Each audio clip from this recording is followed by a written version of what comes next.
Hey everyone, my name is REDRUP. This is the It's Not a Phase podcast. On this episode, I'm joined by 4-year strong guitarist and vocalist Alan Day. We talk all about their latest album, Paralysis, wanting to experiment whilst retaining their identity, forcing themselves to not overthink songs, the characters that feature within the album campaign artwork, and loads more. Just before we start the chat, I would really appreciate it if you could take a few seconds of your time to support the podcast. You can hit subscribe or follow wherever you're checking this out so that you don't miss out on any future episodes. You can leave a review or a comment. You can go and follow the podcast on social media, and there's a Patreon and a web store too if you did want to go the extra mile. Any support that you can give really does help the podcast reach more eyes and ears. I've shoved all the links to everything that I've just mentioned in the description of this episode, or you can head on over to itsnotaphase.co.uk. And now, here's my chat with Alan Day of 4 Years Strong. What's up, everybody? Thank you for joining me on this episode of the It's Not a Phase podcast, where I'm joined by Alan of 4 Years Strong. How's it going, dude? Going great. How are you doing? All good, man. All good. So yeah, let's kind of like just jump into it. Obviously, you guys put out your 8th album not too long ago, Paralysis. Yes, we did. How have you been finding the reaction to the album now that it's had, a few months to kind of stick with the fans and digest with them? Honestly, it's been great. It's been better than we expected, really, because I don't know, we went into this album wanting to experiment a little bit more, and as we always do for the entirety of our career, really, just trying to like expand the boundaries of what people kind of expect out of 4 Years Strong. And I think we went a little bit further this time because, I don't know, that's what we wanted to do. That's what was exciting to us. And people's openness to that experimentation has been like really great. And what's surprising about it is we felt at times like we were taking some swings in like a couple different directions that we just had no idea, like, are people gonna understand that this is even 4 Years Strong? Yeah. And the general consensus that I've seen is that it is exactly 4 Years Strong, even though it's not at times. It somehow still is, which is exactly what we're going for all the time, is to like keep the energy to feel like the 4 Years Strong, and love, but like challenge you to hear more and expect more. And because honestly, our like inspiration and influences between Dan and I are like so diverse and rarely falls within that box, if ever, of like your standard pop punk song, so trying to incorporate more of who we are as music fans is always the goal. Yeah. I mean, I think you are right. Like with every album you put out, there's always like some new things that you're trying, but it's always got that like 4 Years Strong DNA. And this album is no exception to that. But I guess obviously the difficult balance you have as the band is you want to do new things because you want to try new things, you want to challenge yourselves and just go into new territories, but it's also like how far can we go before we kind of gone too far, and how much is this going to sit with the fans as well? Yeah.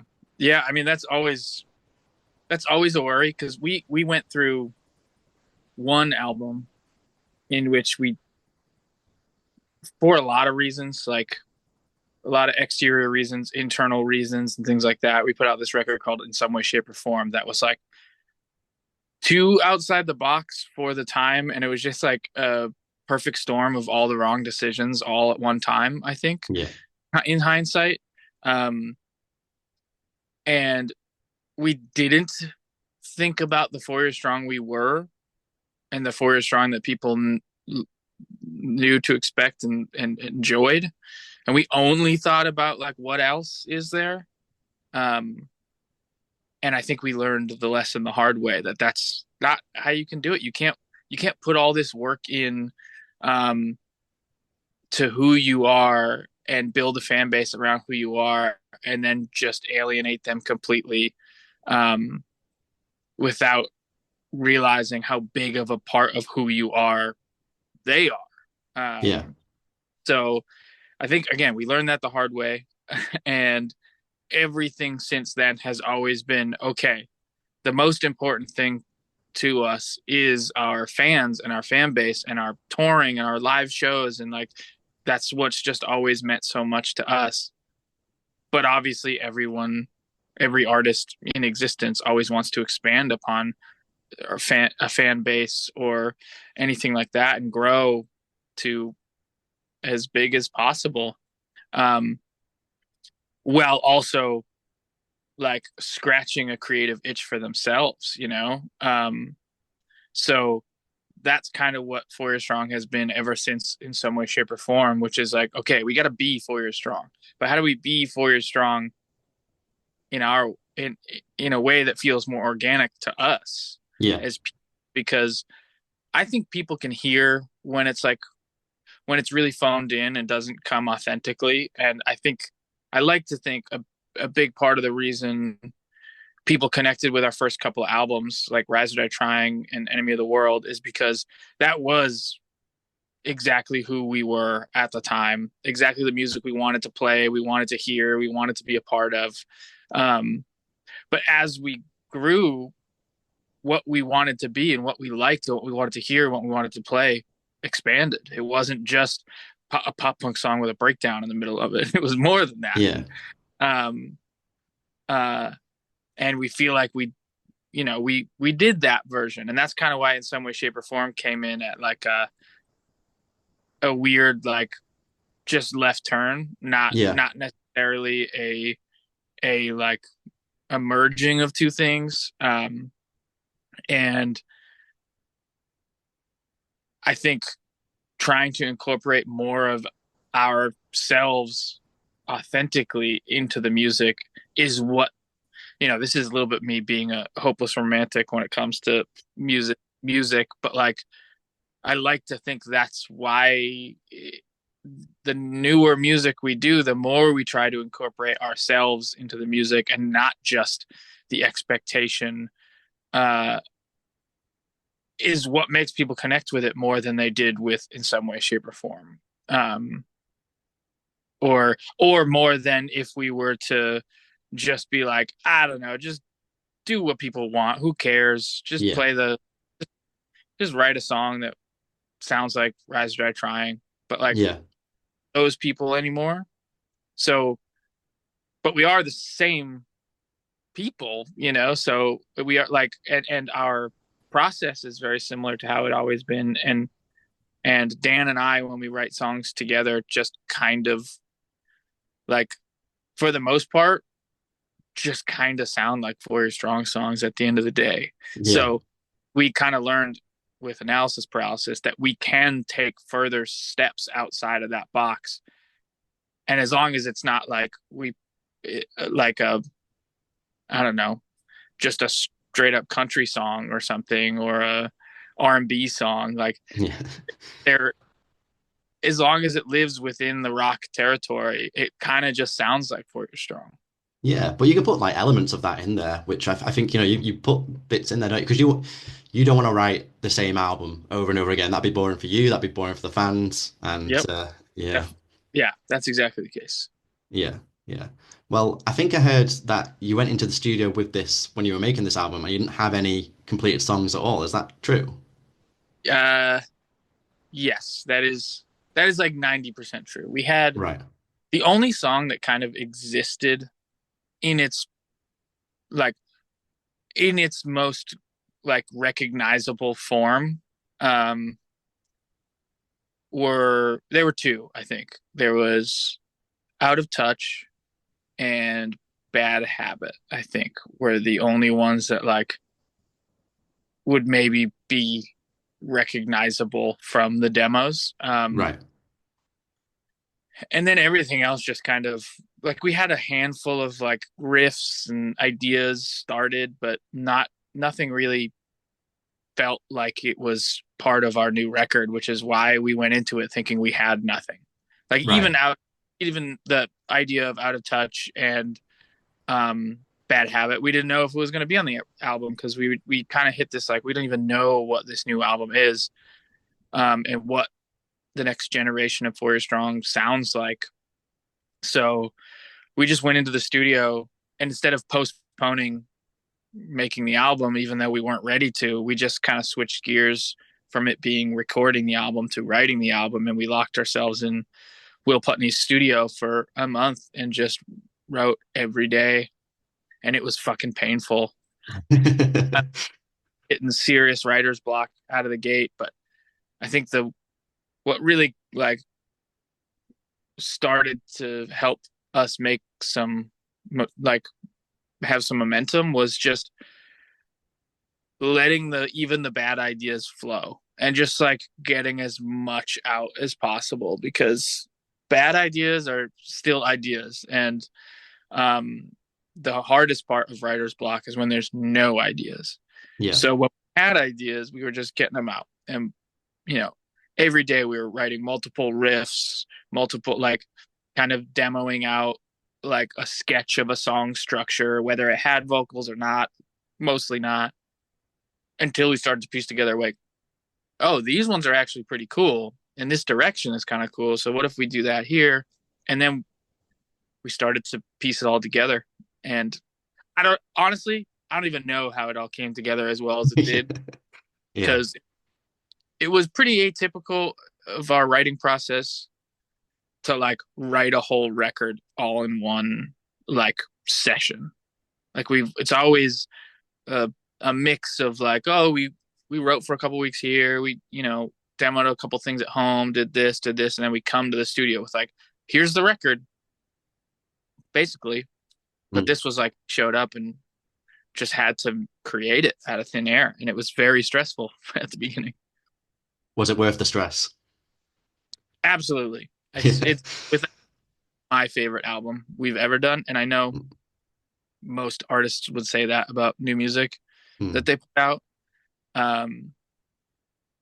So it's kind of, take it with a grain of salt from me, I guess, but it is the most, I think it's the most 4 Year Strong thing we've ever done, because it checks a lot of boxes that we've always done and always wanted to do. Like every album we've ever had has had like a ballad type of song written and likely recorded for the album, and last minute we're like, cut that one out. We can't take that risk. It needs to be all super high energy. And Brain, actually the first one, we decided to just like roll with that idea. We had the song Be Good When I'm Gone, and it went really well, so that's why we leaned into that a little bit more on this album, but also having some of the heavier stuff we've ever done. So do you think you'll do that again then, the stressful route, or do you think you'll be a bit more prepared next time? Well, I'd like to say we'd be more prepared next time, but we've never been able to do that. And proof being, we tried to get ahead of the curve, and we had this time off right now. So me and Dan actually just spent the last couple of weeks in a studio, in my studio, like just writing every day. But because we knew we're really ahead of schedule here, it was very low pressure, which basically made us mess around and have fun for a couple of weeks and not actually write any 4 Year Strong songs. We wrote some house music and some like, I don't know. It was really fun, and that was kind of the point of it, is to just shake some stuff loose, have fun, be creative, rules, and it was fun. So I don't know if it got us any closer to the next album, but it's something. You had a good time. That's something. Yeah. Yeah. So what were the months leading up to you going to start writing Analysis Paralysis? What were those conversations like between you as a band? Like, were you discussing like kind of where you wanted to go? Was it kind of like how were you thinking about how to follow up Brain Pain? Was there anything like that? What was kind of like the vibe like in the band? That's pretty much every conversation Dan and I had was exactly what you just described, because Right. we knew it was time to be writing, and we knew we should be actively writing because we had those dates booked in the studio with Will Putney, the producer, for like a year. And so we knew we were supposed to be writing, but every time we'd get together trying to write, it would just be us talking a lot about what it's supposed to be, which it a lot of times does start there. Like we do a lot of conceptualizing about the things that we want to be able to accomplish and incorporate into the music. And, um, the, the, the weirdest part about it though is we were so happy and proud of Brain Pain, um, and what we had done with that song, with our, you know, crafting the songs and what we put into that album, and how that one we were actually really prepared for, um, more than ever. And it felt like, you know, I can't I can't use this as an excuse because everyone in the entire world went through it, but like COVID just like really kind of what felt like buried the potential of what we felt like we had accomplished with Brain Pain. Yeah. We weren't able to tour on it, and which made it feel like it was really hard to keep promoting it, especially because every band and artist in the entire world was trying to figure out how to market themselves online. So everything was just getting like washed out. Yeah. Everyone was getting ad fatigue, everyone was getting pushed something because you weren't being able to experience things in real life. You're only getting it in this one form.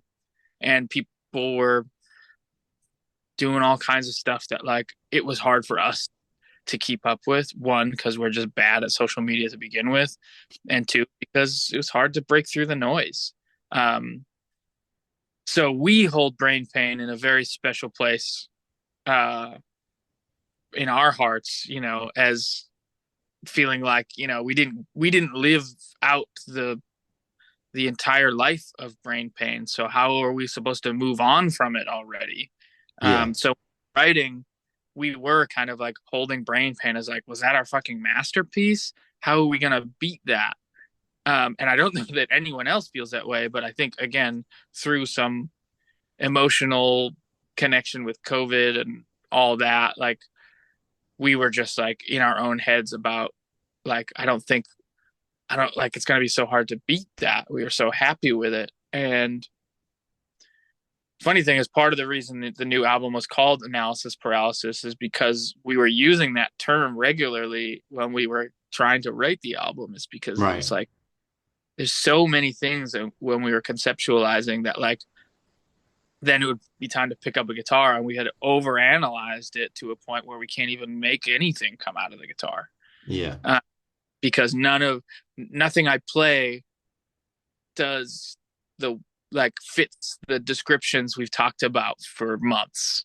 Everything just sounds like your basic stupid pop punk song, that everyone's heard 1,000 times. Yeah. Uh, Well, I guess that's the benefit of the way you wrote it, right? You didn't have like these concrete ideas, especially like you had like bits of songs here, like you said before, and you had, I guess there was like this time crunch pressure. So you didn't have time to overanalyze and overthink the song and experience analysis paralysis with right. writing.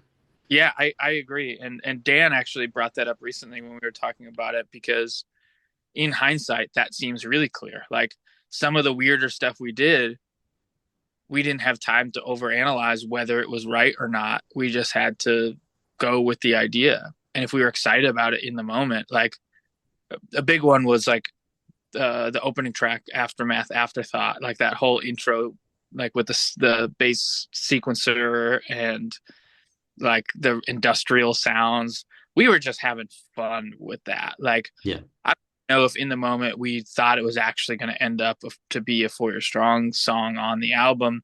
It was just one of those exercises in like, I don't know, fuck it, let's just write something that is fun to us and it's exciting us. And we're like looping that Yeah. while we're writing, and we're all just like banging our heads and like just having fun doing it. And then that evolved to, okay, well, how do we get out of this industrial thing and make it more of a rock song? And then how do we have a big payoff at the end that's super heavy? And then the ideas of it becoming a 4 Year Strong song start to come together. But like, you're right, we couldn't overanalyze in the moment because we just had to be, it was a numbers game at a certain point. It was just like, okay, next, we need another. We need another. And when you can't overanalyze, sometimes you just come up with cooler outside the box stuff, and then you figure out how to, like, okay, that's now how do we pull it back to down to earth and ground Yeah. it a little. Yeah, I guess that kind of also challenges the question of when is a song done? Like, how do you know when a song is like, okay, we don't touch it anymore. That's it. It's done.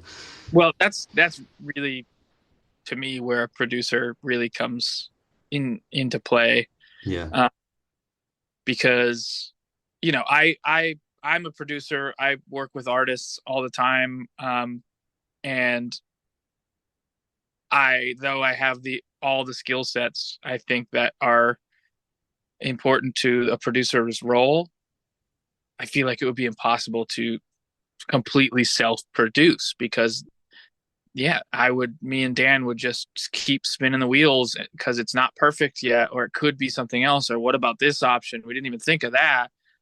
But having someone that's not as emotionally attached as like a third party can kind of look at it more, I don't know if objectively is the right word, but as to be like, no, no, no, stop. It's really good right now. Yeah. Um, so that, I think Will Putney has always been a great fit for us. He did Rain Pain as well, which is why we definitely wanted to go back and work with him for the follow up to that. And we've just known him for years, been really good friends. He was the assistant engineer on Enemy of the World. So we just have always had a really great relationship with him. Yeah. Well, you mentioned there, like, you're a producer as well. Like, you've worked with bands like Telltale. I had them on the podcast not long ago, and they said like you're a proper workhorse. Yeah. But I hope they had good things to say. oh yeah, yeah, yeah. They were singing your praises. Don't worry. All right. Um, but I guess like obviously you being a producer and then you're working with another producer, 'cause, like you say, you're kind of more emotionally tied to your material as opposed to working with other bands and artists. What's that experience like for you then? Like, do you kind of just relinquish control, or is it more of like a cooperative kind of thing? Like, how does that kind of work for you because you're When, in that when, space as well? when I'm the artist, Yeah, yeah. So when you were writing this, when you're doing this album with Will Putney, yeah, it's it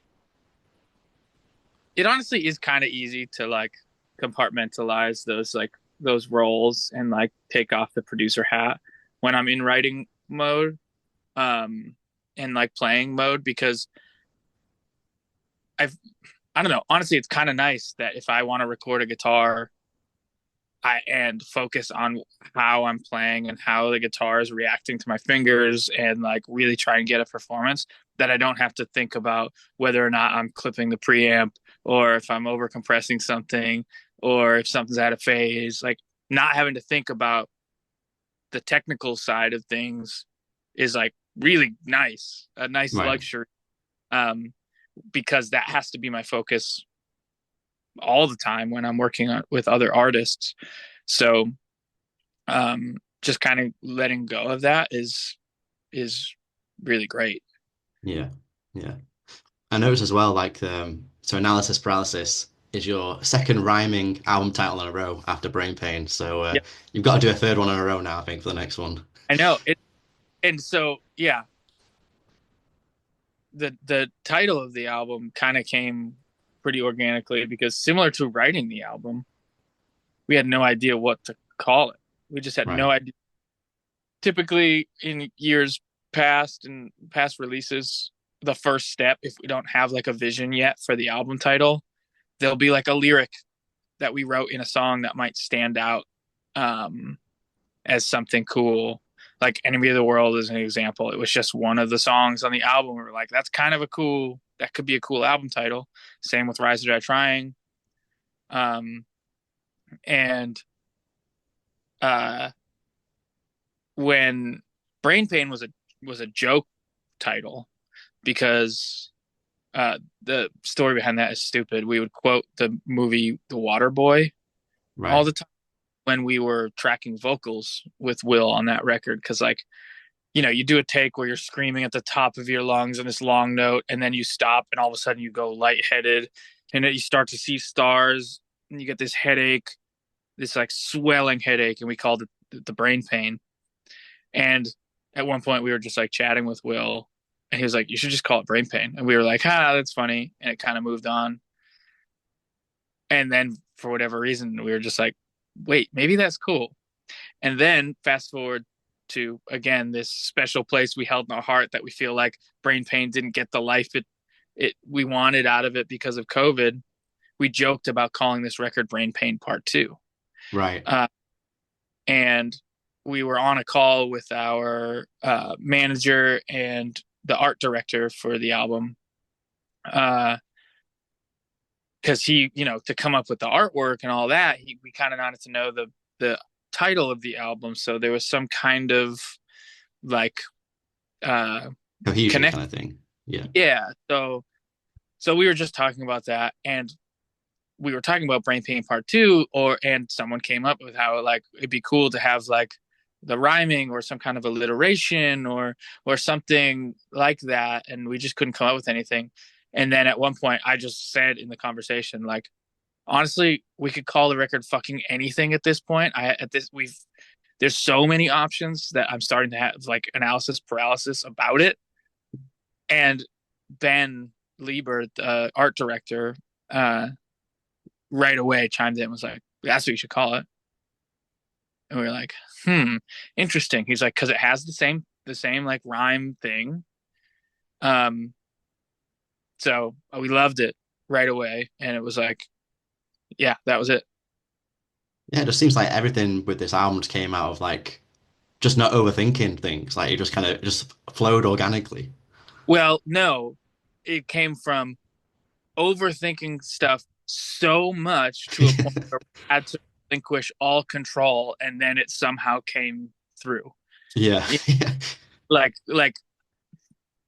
how much we were overthinking and overanalyzing was what was blocking what was gonna come to us eventually anyway, and we just had to figure out a way to just like kind of let that whatever was blocking it go. Yeah, just like hitting this wall, and then eventually, somehow, without you realizing it until you knew, you broke through Yeah, this wall of just of a paralysis, I guess. yeah. Yeah.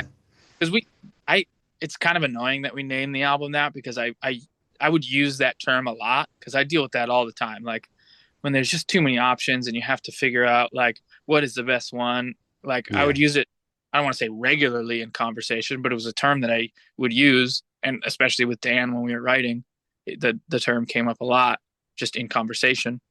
And now I feel weird saying it in conversation because it makes me Yeah. sound like Yeah, because I mean, like, yeah, you just how often do you say any of the other albums in conversation unless you're talking about the album, you know? yeah, yeah. Um, No. yeah. Well, you did mention the artwork there, and I did want to kind of turn to that because as a band, I think you guys always come away with something that's like unique and very, distinct to you. Like, but with this album, somehow you've kind of gone even weirder, and that's saying something when you've got an album cover with a wizard like flying on a squid kind of thing. So, um, I guess how did that idea even come together? Like with all these kind of puppet like characters that are there. Um, really, it came in a similar way to everything else. Really, we had no idea what we wanted the artwork to be. We've always struggled with the visuals with our band. Like music, I think Dan and I have confidence, even though it doesn't feel like it in the moment, in our abilities to take some blurry version of what a song might sound like and like bring it into the tangible world. And we've never really felt like we could do that with artwork because I don't know. The thing is, Dan is an incredibly talented like artist. Like he can draw. He doesn't do it a lot, but like, he's just one of those annoying guys that's good at everything he does. Yeah. So he's never really utilize that talent for our album artwork. I don't know why. Um, but I know I don't have artistic skills in that sense where I couldn't like come up with some cool version of an album cover. Like it could never happen. Maybe I'm selling myself short, but um so we've always been at the mercy of like describing feelings and a vibe that we want to capture and references of album covers that we love and like what it is about those things that we like and utilizing that to describe to an artist that we hire to then interpret that into something. Yeah. And it's never, I don't know that it's ever really fully been done. And that's not to say we don't end up loving the end product. Cause like, I don't know. And like Rise Die Trying was funny because we described those details like verbatim to the Right. artist. Cause we, for some reason, had the idea. I don't remember why. It was so fucking long ago at this point. Mm. But all of the things the squid, the wizard, the shark, the mad science, like all of the things were like, here's what we want, and someone just put that together, and we were like, yeah, looks great.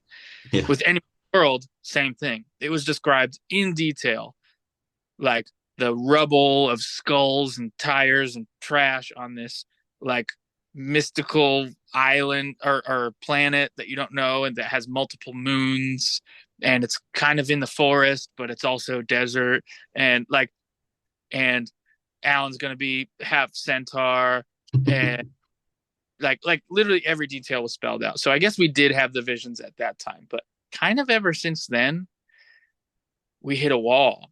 And this time around, um, of course, the same thing happened. We had no idea what we wanted it to be. We just knew the feeling we wanted it to have. We knew we wanted it to be kind of strange, uncomfortable, but you don't know why, but still fun and upbeat. And because that's kind of what we like to accomplish with our music. We like to surprise people, but we want it to be fun and exciting. And we want people to be challenged in their like enjoyment of it. And Yeah. So yeah, we're trying to describe this and come up with ideas, and we're just hitting a wall. And at one point, we're on tour and we're in an Airbnb, or sorry, we're in a Uber to get food or something. And at this point, we're all just like our gears are turning about what artwork needs to be because we're nearing a deadline of what we need to do. And I had started following a bunch of artists and stuff on Instagram, and like my algorithm just started to turn into that, just Right. like different artists. And there were some photographers, some painters. Like I was just kind of looking all over the place. And at one point, I came across this on like my explore page or something, and I forget exactly which image it was, but it was the artist that did it. And I literally just said to everyone in the Uber, like if this was our artwork, I'd be psyched. And got it.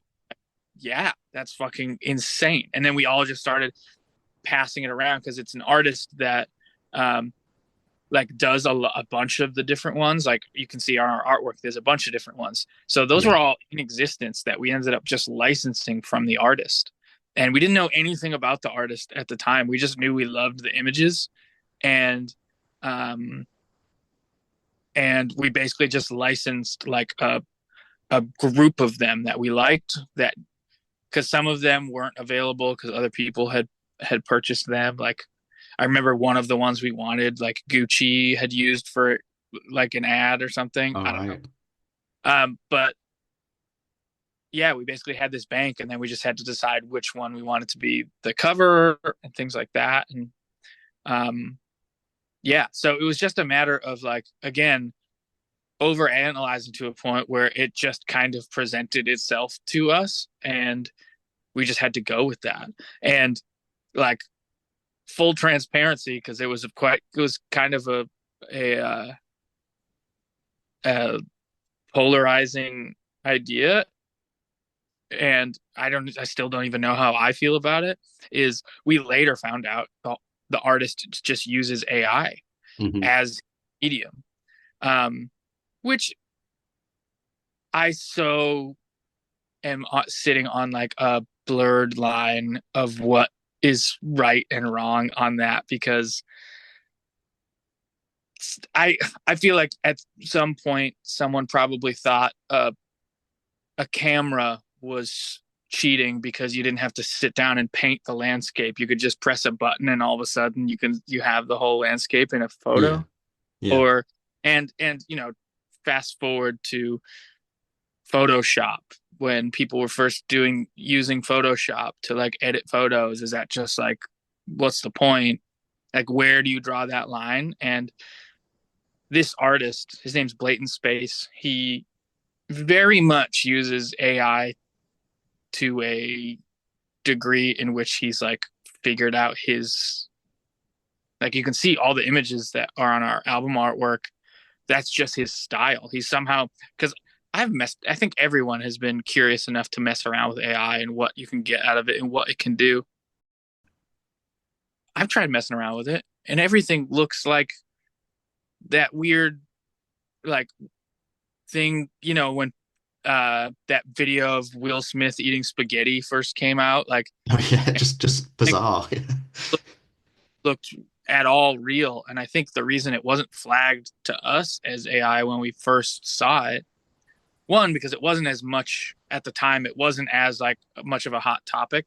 Um, and second, they kind of just looked like like they really just looked like photographs. Like, I thought it was like puppets that this person was making. And we did deliberate, like, is this the move? Are people going to care that it's AI? Do we care that it's AI? And the general consensus, including from the art director, who is an artist and is a graphic designer and like had the same fears about it, but was like, given the scenario that we didn't go out of our way to be like, let's just do it with AI, since we don't want to like pay someone. Yeah. And we just kind of came across an artist that we liked, and we paid the artist for it, and he just happened to use that as his design software. It's like, that's kind of where we landed on that. Right.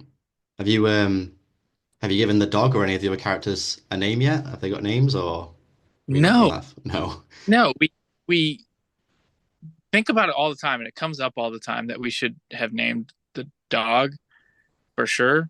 Yeah. Haven't, but it's not too late, I don't think. Yeah, you should brainstorm it or maybe ask the fans and then just see which one sits the best for you. But then I guess Yeah, if you've got all those options, you might experience analysis paralysis again. So exactly. There's yeah. just too many out there. Yeah. Yeah. Um, well, you're also going out on tour very soon in the UK and Europe. People listening, there's a few dates are sold out and a few dates have like low tickets, but there's still some dates where people can come and catch you. How are you feeling about, going out on the road and performing this over here? And I guess giving analysis paralysis the chance that unfortunately brain pain couldn't.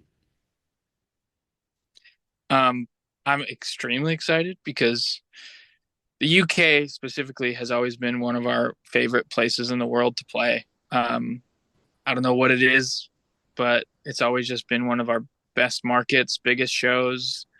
Um, and uh, we just did a US headliner Yeah. last fall, where we were playing analysis paralysis songs, and it was just so much fun. And they were a highlight of the set every night, um, which historically we've never really been able to do.